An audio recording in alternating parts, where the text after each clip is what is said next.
ఒక వారం క్రితం నేను ఒక పెళ్లికి వెళ్ళాను. మండపం అలంకరణ అద్భుతంగా ఉంది. 1000 మంది అతిథులు, మంగళ వాయిద్యాలు మోగుతున్నాయి. పెళ్లి కొడుకు తండ్రి ఒక సక్సెస్ఫుల్ బిజినెస్ మ్యాన్. హైదరాబాద్లో 3 ఫ్యాక్టరీలు, సొసైటీలో చాలా పేరున్న వ్యక్తి. పెళ్లి ఏర్పాట్లన్నీ అద్భుతంగా జరిగాయి.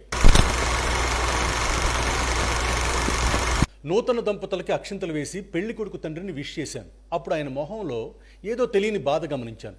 జనరల్గా ఆడపిల్ల తండ్రికి పెళ్ళయ్యాక కూతురు ఇంట్లో నుంచి వెళ్ళిపోతుందని బాధగా ఉంటుంది కదా. కానీ కొడుక్కి పెళ్లి చేస్తూ మహాలక్ష్మి ఇంటికి వస్తుంటే ఈయన మొహంలో బాధ ఏంటా అని ఆలోచించా. మళ్ళీ అంతలోనే ఈ పెళ్లి పనుల వల్ల అలసిపోయి అలా కనిపిస్తున్నారేమో, ఆ అలసట నాకు బాధలా కనిపించిందేమో అని నాకు నేను సర్ది చెప్పుకొని భోజనం చేయడానికి వెళ్ళా. అక్కడ భోజనం హాల్లో పక్క టేబుల్లో ఒక బంధువుల గ్రూప్ మాట్లాడుకుంటున్నారు. ఒక ఆవిడ అంటుంది, ఏమిటో ఆయన అంత గొప్పవాడు అంటారు కానీ వాళ్ళ సొంత తమ్ముడే ఈ పెళ్లికి రాలేదు. ఆయనకు ఒక అక్కుంది, ఒక చెల్లుంది, ఎవరూ రాలేదు. ఆస్తి గొడవట, 15 ఏళ్లుగా మాట్లాడుకోరట.